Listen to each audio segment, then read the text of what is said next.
자, 하나님 말씀 보겠습니다. 신약성경 데살로니가전서 4장입니다. 데살로니가전서 4장 13절에서 5장 11절까지 말씀 보겠습니다. 데살로니가 4장 13절에서 5장 11절 말씀, 저와 여러분들이 한 절씩 교독합니다. 형제들아, 자는 자들에 관하여는 너희가 알지 못함을 우리가 원하지 아니하노니 이는 소망 없는 다른 이와 같이 슬퍼하지 않게 하려 함이라.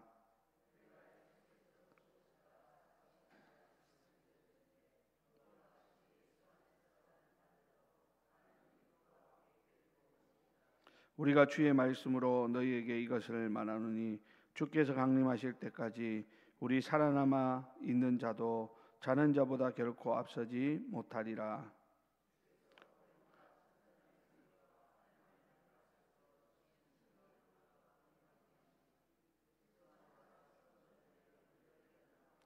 그 후에 우리 살아남은 자들도 그들과 함께 구름 속으로 끌어올려 공중에서 주를 영접하게 하시리니 그리하여 우리가 항상 주와 함께 있으리라. 5장 1절 형제들아, 때와 시기에 관하여는 너희에게 쓸 것이 없음은 주의 날이 밤에 도둑같이 이를 줄을 너희 자신이 자세히 알기 때문이라. 그들이 평안하다 안전하다 할 그때에 임신한 여자에게 해산의 고통이 이름과 같이 멸망이 갑자기 그들에게 이르리니 결코 피하지 못하리라.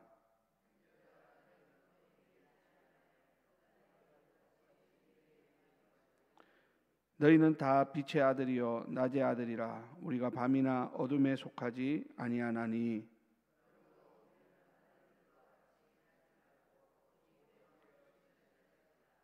자는 자들은 밤에 자고 취하는 자들은 밤에 취하되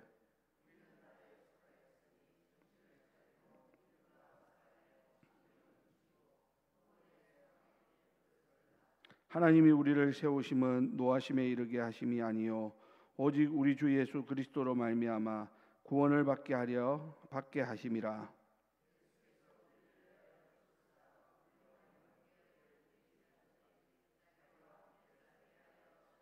함께 있습니다. 그러므로 피차 권면하고 서로 덕을 세우기를 너희가 하는 것 같이 하라. 아멘.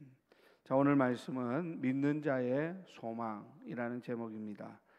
여러분, 지금 살펴보고 있는 이 데살로니가 전서는 사도 바울이 2차 전도 여행 중에 데살로니가에 세운 교회를 향해서 쓴 편지입니다. 이 교회는 극심한 박해 가운데서도 믿음을 굳게 지키고 있었지만 한 가지 심각한 문제가 있었는데 그것은 바로 재림에 관한 오해를 갖고 있었다라는 것이죠. 그들은 주님께서 곧 재림하실 것이다 이렇게 철떡같이 믿었는데 그 전에 이미 세상을 떠난 성도들은 어떻게 되는가, 여기에 대한 걱정과 슬픔이 아주 컸었습니다. 바울은 이 문제를 해결해주고 믿는 자들이 가져야 할 소망이 무엇인지 가르쳐주기 위해서 지금 이 편지를 쓰고 있는 것입니다. 여러분, 우리도 사실 살아가다 보면 죽음이라고 하는 단어를 마주하게 되지만 사실 이 죽음이라고 하는 단어는 피하고 싶은 그러한 말 아닙니까?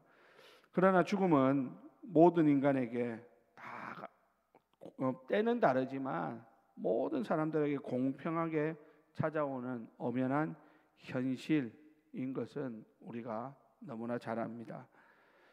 데살로니가 교회 성도들의 슬픔과 이 두려움은 오늘 우리의 모습과 별로 다르지 않습니다. 우리도 사랑하는 사람을 떠나보낼 때 아니면 혹은 우리가 우리 자신의 마지막을 생각할 때면 때로는 두려움이 엄습하기도 하고 때로는 깊은 절망에 빠지고 하는 것이 우리가 처한 현실인 것은 부인할 수 없는 것이죠. 자, 그러나 여러분, 믿는 자에게는 죽음이 결코 끝이 아닙니다. 그래서 바울은 바로 이 진리를 데살로니가 교회 성도들에게 확신시켜 주고자 지금 이 본문 말씀을 기록하고 있다라는 것이죠. 자, 그러면 오늘 본문을 잠시 생각해 보면 몇 가지 중요한 것들을 바울이 이야기합니다. 13절에 보니까 4장 13절에 보니까 형제들아 하면서 자는 자들에 관하여는 이렇게 이야기를 합니다. 바울은 먼저 자는 자들이라는 표현을 사용하면서 이 자는 자들이 누굴까요? 바로 죽은 성도들을 의미하는 것입니다. 이렇게 죽은 성도들을 가리켜서 잔다라고 표현하는 이것은 죽음이라고 하는 것이 인간의 끝이 아니라 단지 잠시 잠자는 것과 같음을 비유적으로 암시하는 것이죠. 소망 없는 자는 육신의 죽음 앞에서 절망하지만 우리 믿는 자는 주님 안에서 잠시 잠드는 것임을 알기에 우리는 이 죽음의 공포, 죽음의 슬픔 이런 것들을 이겨낼 수 있다라는 것이죠. 그래서 14절에 보니까 우리가 예수께서 죽으셨다가 다시 살아나심을 믿을진대 이와 같이 예수 안에서 자는 자들도 하나님이 그와 함께 데리고 오시리라 이렇게 말씀하고 있습니다. 여러분, 우리의 소망은 바로 이것입니다. 그런데 우리 소망은 무엇에 근거하느냐? 예수 그리스도의 부활에 근거하는 것입니다. 예수님께서 죽음을 이기고 다시 살아나셨듯이 그를 믿고 죽은 성도들도 마치 잠을 자다가 깨어나는 것처럼 다시 살아날 것이다 라는 것이죠. 여러분, 이것은 단순히 우리의 소망이 아니라 부활의 첫 열매이신 예수 그리스도께서 이미 이루신 역사적 사실에 근거한 확신, 믿음이라고 하는 것이죠. 나는 그랬으면 좋겠다, 나도 죽었다가 다시 살아났으면 좋겠다 하는 개인의 소망, 그런 수준이 아니라는 거예요. 이미 예수님이 죽음을 이기고 다시 살아나셨잖아요. 우리는 그것을 보았고 또 그것을 우리가 거기에 근거해서 우리가 부활을 확신하는 그런 자리로 나아간다라는 것이죠. 자, 사랑하는 성도 여러분, 오늘 바울이 이야기하는 이 놀라운 사실이 지금 데살로니가 교회 성도들을 향해서만 주어지는 말씀일까요? 아닙니다. 오늘을 살아가고 있는 우리 믿음의 성도들에게도 동일하게 약속하는 하나님의 약속의 말씀임을 우리는 기억해야 하고, 우리가 이 약속의 말씀을 굳게 붙들 때 우리는 죽음도 두려워하지 않고, 죽음 앞에서도 절망하지 않고, 죽음 앞에서도 너무 슬퍼하지 않고 이겨낼 수 있는 힘을 얻게 된다라는 것이죠.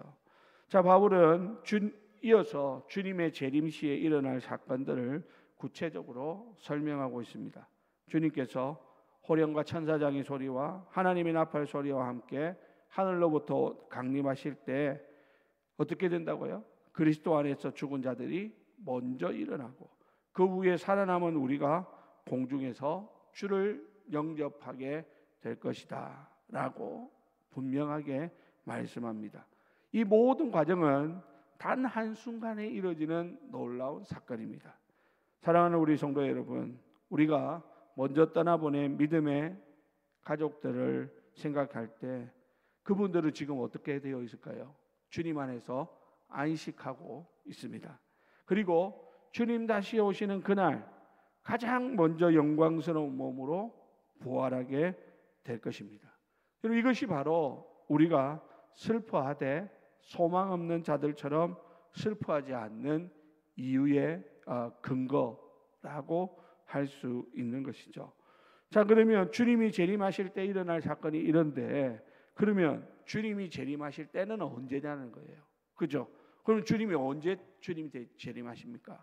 5장 1절과 2절에 보니까 이렇게 말씀하고 있습니다. 우리 다 같이 한번 읽어볼까요? 5장 1절 2절. 형제들아, 때와 시기에 관하여는 너희에게 쓸 것이 없음은 주의 날이 밤에 도둑같이 이룰 줄을 너희 자신이 자세히 알기 때문이라. 아멘. 자, 여기 보면 주님의 재림은 그 어느 누구도 알 수 없는 때에 도둑같이 임할 것이다 이렇게 말씀하고 있다라는 것이죠. 여러분, 많은 사람들이 주님의 재림의 때를 막 자기 나름대로 예상을 했습니다. 그러다가 많은 사람들이 이단에 빠지고 거기에 미혹되어 가지고 많은 사람들이 인생을 허비하는 그러한 모습들을 우리는 많이 보았습니다. 성경은 분명히 뭐라고 말합니까? 때와 시기에 관해서는 너희에게 쓸 것이 없다. 왜냐? 주님은 도둑같이 언제 어느 때에 오실는지는 누구도 알지 못한다 라고 말하는 거예요. 다른 성경에 보면 예수님께서는 아버지만 안다라고 이야기해요. 예수님 자신도 잘 모른다. 예수님 자신도 모르는 일이고 그것은 아버지 하나님, 성부 하나님이 결정하시는 것이다. 이렇게까지 말씀하고 있다라는 겁니다. 자, 그러면 우리는 그때에 대해서 알려 하기보다는 중요한 것은 뭡니까? 도둑같이 임한다고 했으니까 우리는 항상 깨어 있어야 된다라고 하는 것이죠. 잠자는 자들은 주의 날이 임할 때에 멸망에 이를 것이지만 믿는 우리는 깨어 정신을 차리고 주님 오실 때 주님을 맞이할 수 있어야 된다라는 것입니다. 그래서 오늘 보면 5장 8절에 보니까 우리는 낮에 속하였으니 정신을 차리고 믿음과 사랑에 호신경을 붙이고 구원의 소망의 투구를 쓰자라고 하면서 바울은 성도들에게 영적인 무장을 촉구하고 있는 것입니다. 여러분, 우리가 주님의 때를 알지 못한다고 우리가 그냥 함부로 살아서는 안 되는 것이죠. 오히려 주님의 때를 모르기 때문에 우리는 더욱더 깨어서 영적인 무장을 해야 주님을 맞이할 수 있다라는 것입니다. 왜냐하면 주님 오시는 그날까지 사탄은 우리를 넘어뜨리기 위해서 수없는 공격을 가해올 것이기 때문입니다. 그래서 바울은 믿음과 사랑에 호신경을 붙이자, 구원의 소망의 투구를 쓰자 이러면서 우리로 하여금 깨어 있기를 말씀하고 있습니다. 여러분, 여기서 깨어 있다는 것은 단순히 밤에 잠을 자지 않고 밤을 지새우는 것이 아니라 영적인 경각심을 가지고 죄악된 세상 속에서 우리의 하나님의 자녀로서의 거룩함을 지키는 것이 바로 깨어 있는 것입니다. 비록 우리는 이 땅에 살고 있지만 하늘의 시민권을 둔 자로서 세상의 가치관에 타협하지 않고 오직 하나님의 뜻을 구하며 살아가는 것, 그것이 바로 영적으로 깨어서 무장하는 것임을 우리는 잊어서는 안 되는 것이죠. 자, 마지막으로 바울은 하나님께서 우리를 부르신 것이 심판에 이르게 하기 위함이 아니라 구원받게 하시기 위함이다 라고 하면서 우리를 안심시킵니다. 하나님 우리를 심판하기 위해서 부르신 것이 아니라 우리를 구원하기 위해서 부르셨다. 그러면서 그렇기 때문에 우리는 이제 어떻게 하면서 살아야 되는가에 대해서 바울은 뭐라고 말합니까? 서로 사랑과 격려의 태도를 가지라라는 것이죠. 자, 5장 11절 다 같이 읽겠습니다. 시작. 그러므로 피차 권면하고 서로 덕을 세우기를 너희가 하는 것 같이 하라. 아멘. 여러분, 데살로니가 교회 성도들이 서로를 격려하고 덕을 세우는 아름다운 모습을 이 말씀을 듣고 보였습니다. 그러므로 오늘 우리도 그러해야 할 것입니다.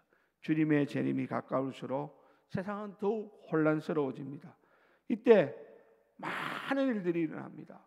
목사와 성도들 간에 분열이 일어나고 목사와 장로들 간에 서로 다툼이 있고 성도와 성도들 사이에 서로 시기 질투하고 이러면서 서로 격려하고 덕을 세워야 하는 그런 교회가 오히려 너무나 미움과 다툼의 장소로 변질되어지고 그로 인해서 세상 사람들에게 손가락질을 당하는 그런 안타까운 일들이 일어나게 된다라는 것입니다. 사랑하는 우리 성도 여러분, 모든 사람들은 완전할 수가 없습니다. 다 부족하고 연약한 사람들입니다. 그러므로 서로를 비난하고 정죄하기보다는 서로의 믿음을 격려하고 사랑으로 세워주는 것이 하나님의 교회가 해야 될 가장 중요한 것이죠. 함께 기도하고 함께 말씀을 나누고 함께 믿음의 길을 걸어가는 사람들을 서로 격려할 때 우리는 사탄 마귀가 아무리 우리를 공격해도 그 모든 어려움을 이겨내고 승리할 수 있다라고 하는 사실을 기억하시기 바랍니다. 이제 말씀을 마칩니다. 사랑하는 성도 여러분, 우리가 가진 소망은 무엇입니까? 세상이 주는 허무한 소망이 아니라 예수 그리스도의 부활에 근거한 확실한 소망이 우리들 가운데 주어졌습니다. 주님 다시 오실 그날 우리도 부활에 참여하게 될 것입니다. 그러므로 여러분, 우리가 이 소망을 놓치지 않도록 다시 한번 우리 모두가 깨어 기도해야 하겠고, 또 서로 격려하면서 한 사람도 낙오자가 생기지 않도록 함께 걸어가는 것, 그것이 주님 오실 때를 준비하는 가장 지혜로운 모습이라고 생각됩니다. 아무쪼록 오늘 하루도 우리가 서로 돌아봅시다. 연약한 자들이 없는지, 우리의 기도가 필요한 사람이 없는지, 우리의 따뜻한 사랑이 필요한 사람이 없는지 서로 돌아보고 또 서로 깨어 기도하면서 주님 오실 그날을 기쁨으로 기다리는 사랑하는 우리 모든 성도님들이 다 되시기를 예수님의 이름으로 축원드립니다. 기도하겠습니다. 우리 이 시간 다 같이 오늘 주신 말씀 가지고 주여 한번 부르고 통성으로 기도하신 후에 자유롭게 돌아가도록 하겠습니다. 주여, 하나님 아버지, 은혜와 사랑을 감사합니다. 오늘도 우리를 사랑하시는 주님, 하나님 우리에게 부활의 소망을 품게 하시고, 하나님 그 소망 붙들고 주님 오실 때를 바라보며 기다릴 수 있도록